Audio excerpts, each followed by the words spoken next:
সম্মানিত উপস্থিতি, আপনারা দেখছেন বাংলাদেশি মানুষের পাশে এসে দাঁড়িয়েছেন ইসলামী আন্দোলন বাংলাদেশের সিনিয়র নায়েব আমির মুফতি সৈয়দ মোহাম্মদ শাহিদুল করিম হাফিজাহুল্লাহ শাইখে চরমনাই।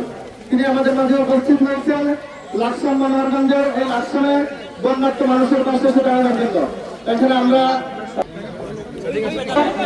সম্মানিত উপস্থিতি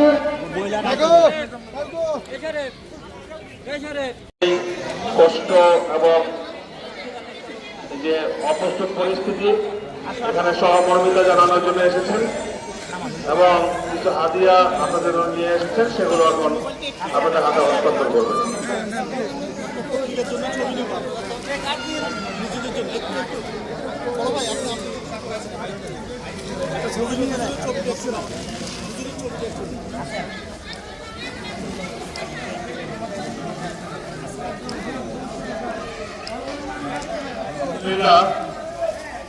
আমাদের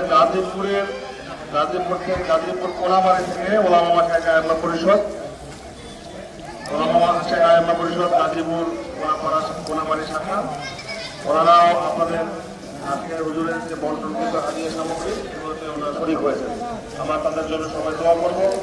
আল্লাহ সুবহানাহু ওয়া তাআলা তাদেরকে অসহায় দুর্দশাগ্রস্ত মানুষকে আরো বেশি বেশি খেদমত করার তৌফিক দান করবে।